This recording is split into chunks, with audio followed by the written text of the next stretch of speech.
अस्सलाम वालेकुम। आज हमारा जो नेक्स्ट टॉपिक है वो एसेट एंड एक्सपेंस का ही है और ये आपका IAS 16 का टॉपिक नंबर 3 है। कल हमने रिकॉग्निशन क्राइटेरिया पढ़ा था। इस टॉपिक का जो बेसिक पर्पज़ है वो ये है कि जो आप IAS 16 में एसेट्स रिकॉग्नाइज़ करते हैं और जो नहीं करते उन दोनों में बेसिक डिफरेंस क्या है। तो आपको पता है हम IAS 16 में एसेट्स और IAS जो 16 में नहीं आते, जो बाकी हम एक्सपेंडिचर करते हैं वो एक्सपेंस के कॉलम में आते हैं, जो प्रॉफिट एंड लॉस में जाते हैं। तो IAS जो एसेट्स होते हैं वो कौन से होते हैं जो कैपिटलाइज हो सकते हैं, including in the part of an assets. अभी इधर जो एसेट्स की इनकी बेसिक मुराद है वो कैपिटल एक्सपेंडिचर है। इधर आपसे मुराद वो इन्वेंट्री वगैरह नहीं है। इधर जिनसे मुराद हो रही है वो कैपिटल एक्सपेंडिचर और इधर से हो रही है रेवेन्यू एक्सपेंडिचर की है। तो बेसिकली आपका टॉपिक इसके रिलेटेड है। एसेट्स, बेसिक जो एसेट्स हैं जिसमें आपके पास ऐसी चीज़ आती है जो आप ओन करते हो, जिससे आपको इकोनॉमिक फ्यूचर बेनिफिट्स होते हैं, जिसमें आपकी इन्वेंट्री और कैश भी आ जाता है, वो इसमें नहीं आते। ये कैपिटल एक्सपेंडिचर की बात हो रही है स्पेसिफिकली, जो कि एसेट से काफ़ी डिफरेंट है। तो इसकी पहली डेफिनेशन क्या है? Can be capitalised included in the part of an asset. मतलब कि कोई ऐसा एक्सपेंडिचर जो आप करते हैं और वो उस एसेट के पार्ट, आप एक एसेट के ऊपर एक्सपेंडिचर कर रहे हैं या आप एक एसेट को ख़रीद रहे हैं, तो वो आप उसको कैपिटलाइज्ड कर सकते हैं। तो ये इसकी एग्जांपल्स हम बाद में डिस्कस करेंगे, अभी आपने बेसिक समझना है। For example, when acquiring property, plant and equipment for long term intended use. मिसाल के तौर पर जैसे हमने कल कहा था, आप मशीन ले रहे हैं प्रोडक्शन के लिए, तो ये आपने परचेज़ किया लॉन्ग टर्म यूज़, आपने सोचा भाई 7-8 साल चलेगी, तो ये क्या है? एक कैपिटल एक्सपेंडिचर है। और जो कैपिटल एक्सपेंडिचर होता है उसको आप क्या कहते हैं? कैपिटलाइज़ करते हैं। आप इसको SOFP में लॉन्ग NCA के तौर पे रिकॉग्नाइज़ करते हैं IAS 16 के अंडर। अब यहाँ इन्होंने लिखा हुआ है इंटेंडेड यूज़, मतलब कि आपका जो आपने सोचा हुआ है इसको मैंने 7 ईयर्स इस्तेमाल करना है। आपको ये नहीं पता कि क्या पता 7 महीने बाद वो मशीन किसी एक्सीडेंट, फायर लगने की वजह से ख़त्म हो जाए, तो वो आपको नहीं पता। तो इसलिए इधर क्या होता है? इंटेंडेड यूज़ लिखा जाता है कि हमारी तरफ से हमें ये है, और वैसे भी मार्केट में ये है कि वो 7 साल तक चलती है। अगर कोई अनएक्सपेक्टेड इवेंट हो जाता है तो वो अकाउंटिंग उसको रेफ़र नहीं करती। अच्छा, नेक्स्ट है इंक्रीजिंग रेवेन्यू अर्निंग कैपेसिटी और useful life of an asset. अब देखिए, अब आपने एक मशीन ख़रीदी थी $10,000 की, ये अभी डेली प्रोड्यूस करती है 100 यूनिट्स। आपने देखा मार्केट में एक इस मशीन का स्पेयर पार्ट आया या एक कंपोनेंट है इस मशीन के अंदर, जिसको अगर आप रिप्लेस करेंगे और वो कॉस्ट करेगा आपको $5,000, तो आपकी डेली अर्निंग बढ़ के, डेली जो यूनिट्स बनाने की कैपेसिटी होगी वो बढ़ के कितने हो जाएंगी? 150 यूनिट्स। तो अगर आप ये एक्सपेंडिचर करते हैं तो इससे क्या हो रहा है? आपकी मशीन की अर्निंग कैपेसिटी बढ़ रही है, मतलब कि वही 100 यूनिट्स की बजाय 150 यूनिट्स बना रही है। तो अगर रोज़ाना की अगर पहले 100 यूनिट सेल हो रही थी, तो अब 150 यूनिट सेल होंगी, तो ज़्यादा यूनिट सेल होंगी, ज़्यादा रेवेन्यू जनरेट होगा। तो ये फर्स्टली हो गया। सेकंड हो गया useful life of an asset. इसमें हम लेते हैं कार की एग्जांपल, या आप एयरप्लेन की ले लें, कार की भी लेते हैं। बेसिक आपने उसका इंजन जो है उसको रिप्लेस कर दिया, फुल इंजन रिप्लेस कर दिया, पूरे का पूरा इंजन कार का रिप्लेस कर दिया। अभी उस गाड़ी ने 2 साल और चलना था, उसके बाद गाड़ी क्या कहते हैं ख़त्म हो जानी थी, लेकिन अब वो क्या 10 साल और चलेगी। तो उसकी यूज़फुल लाइफ की यहाँ बात हो रही है। इसमें यूज़फुल लाइफ से ये मुराद होता है कि जब तक वो बेनिफिट देगी, उसकी ऐसी लाइफ जिसमें वो आपके लिए ज़्यादा एक्सपेंस नहीं इकट्ठा करेगी। इससे मुराद वो वाली लाइफ नहीं होता कि आप वैसे भी यूज़ करते जाए, मींस आपकी गाड़ी खड़ी हुई है, उसकी वैसे नॉर्मल कंपनी जो क्लेम है वो 45 किलोमीटर पर लीटर है, और आप इतना चला के उसकी हालत की हुई है कि वो आपको 15 किलोमीटर पर लीटर दे रही है। ये हम बाइक की फॉर एग्जांपल लेते हैं, तो 15 किलोमीटर पर लीटर दे रहा है। तो देखें आपका कितना एक्सपेंस हो रहा है। तो ये आपकी यूज़फुल लाइफ नहीं है। यूज़फुल लाइफ कंपनी की तरफ से उसकी दी हुई है 7 ईयर्स, कि इतने अरसे तक ये इतने लीटर जनरेट करेगी, इतने किलोमीटर पर लीटर जनरेट करेगी, तो इसकी यूज़फुल लाइफ है। और इसके पार्ट्स जो हैं उनकी भी यूज़फुल लाइफ है, उसके बाद फिर टेयर शुरू हो जाएगी। तो ये अब आपने इंजन को रिप्लेस किया तो उससे क्या हुआ? उसकी एक्सपेक्टेड लाइफ बढ़ गई, यूज़फुल लाइफ। तो इस केस में भी आपका क्या है? कैपिटल एक्सपेंडिचर है, और इसको भी आप SOFP में रिकॉग्नाइज़ करेंगे। अब जो कॉस्ट ऑफ एन एसेट है वो इवेंचुअली एक्सपेंस हो जाती है प्रॉफिट एंड लॉस में थ्रू डेप्रिसिएशन।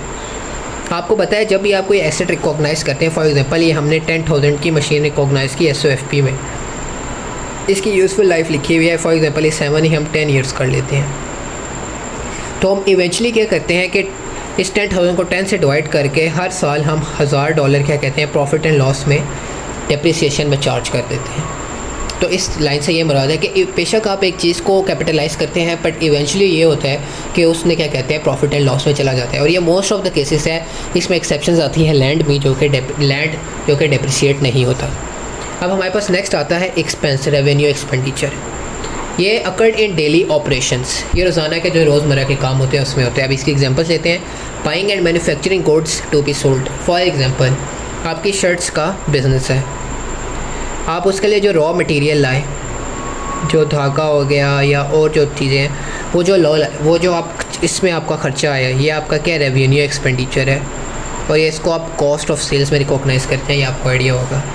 अब जो ये शर्ट्स बनी है ये आपकी क्या है, फिनिश्ड गुड्स हैं, इनको भी इवेंचुअली आपने सेल कर देना है। तो इनको अब ये रॉ मटेरियल्स की जो खर्चा था वो अलग है, इनको जो रॉ मटेरियल को शर्ट में कन्वर्ट करने का खर्चा है, जो लेबर कॉस्ट है, वो भी आपकी सारी डायरेक्ट कॉस्ट है, तो वो भी आपकी कॉस्ट ऑफ सेल में चली जाएगी। कॉस्ट ऑफ सेल दोनों क्या है, प्रॉफिट एंड लॉस है। तो ये आपके क्या है, रेवेन्यू एक्सपेंडिचर्स हैं, रेवेन्यू एक्सपेंडिचर। इनको आप कैपिटलाइज नहीं करते, आप इनको प्रॉफिट एंड लॉस में एक्सपेंस करते हैं। सेकेंड है सेलिंग एंड डिस्ट्रीब्यूशन कॉस्ट। आपकी वैन है, उसका फ्यूल खर्च होता है आपको आउटलेट पे ले जाने के लिए, मीन्स आपके आउटलेट तक ले जाने के लिए जो आपके ये शर्ट्स हैं, उस जो फ्यूल है वो भी आपका रेवेन्यू एक्सपेंडिचर है, क्योंकि उससे वो किसी एसिड की ना तो क्या रेवेन्यू कैपेसिटी बढ़ा रहा है, ना उसकी यूज़फुल लाइफ बढ़ा रहा है, ना वो आपने कोई नया एसेट एक्वायर किया। थर्ड है एडमिनिस्ट्रेशन कॉस्ट। आपके अकाउंटेंट की कॉस्ट होगी, आपके ऑफिस बॉय की कॉस्ट होगी, आपके बाकी जो एडमिनिस्ट्रेशन बेसिक हेड ऑफिस की कॉस्ट हैं, ये सारी आपकी एक्सपेंडिचर्स हैं, तो ये सारी भी प्रॉफिट एंड लॉस में जाती हैं। Repairing long term assets. अच्छा, यहाँ इसमें काफ़ी कंफ्यूज होते हैं बच्चे।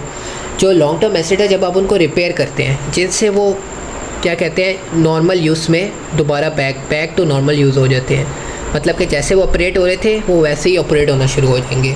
फॉर एग्ज़ाम्पल आपकी कार है, उसमें इंजन में थोड़ा सा प्रॉब्लम आ गया, उसके पिस्टन का कोई छोटा मोटा इशू आ गया, आपने जाके मैकेनिक के पास वो पिस्टन क्या किया, नया डलवा लिया।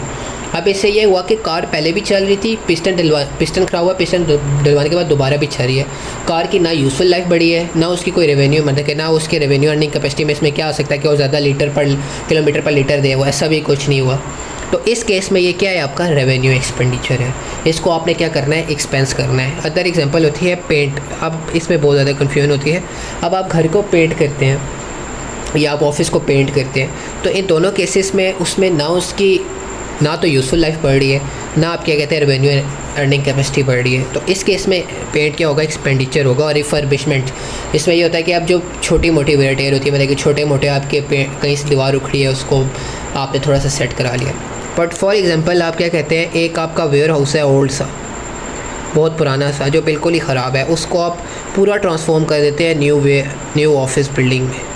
तो अब जो ये रिफर्बिशमेंट है, ये आपकी क्या कहते हैं, ये एक्सपेंस नहीं होगी, ये आपकी कैपिटलाइज होगी और ये इस न्यू ऑफिस की कॉस्ट में ऐड होगी, क्योंकि इसके ज़रिए आपने जो बिल्डिंग है उसकी यूज़फुल लाइफ ही बढ़ा दी, उसकी यूज़फुल लाइफ को इंक्रीज़ कर दिया।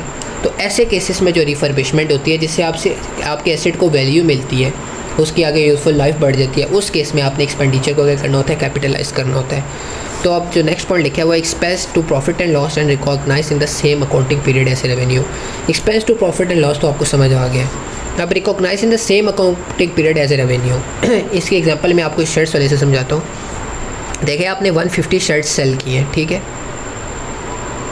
तो अब आपको इन 150 शर्ट्स बनाने के लिए रॉ मटेरियल आया होगा, लेबर कॉस्ट लगी होगी, तो ये इस 2000x6 की हैं, और ये जो रॉ मटेरियल इसका है वो भी 2000x से रिलेट कर रहा है, इसका जो लेबर है वो भी 2000x6 से रिलेट कर रही है, तो ये इसी 2000x6 में कॉस्ट ऑफ सेल रिकॉग्नाइज होनी चाहिए। इसीलिए इसी तरह फॉर एग्जांपल आपके एडमिनिस्ट्रेशन कॉस्ट में अकाउंटेंट की कॉस्ट है, मतलब कि जो पूरा साल आप उसने उसे पे किया 2000x6 की, वो अकाउंटेंट ने वो जो काम किया वो इसीलिए किया कि आप ये रेवेन्यू जनरेट करें, मतलब कि एक इनडायरेक्ट एक्टिविटी है, लेकिन कंट्रीब्यूट उसका बेसिक पर्पस क्या है कि आपकी जो कंपनी है वो रेवेन्यू जनरेट करे। तो वो कौन से रेवेन्यू से रिलेट हो रही है, वो 2000x6 के रेवेन्यू से रिलेट हो रही है। अगर वो जनवरी 2007 में आप उसे जो पे करेंगे वो अगले साल के रेवेन्यू से रिलेट करेगी। तो आपने जो कॉस्ट होती है उसको उसी पीरियड में रिकॉग्नाइज़ करना होता है जब जिस पीरियड में उससे रिलेटेड रेवेन्यू आपका जनरेट होता है। तो ये आपका एक और पॉइंट था। तो ये आपका बेसिक सा छोटा सा टॉपिक था, ये भी आज हो गया।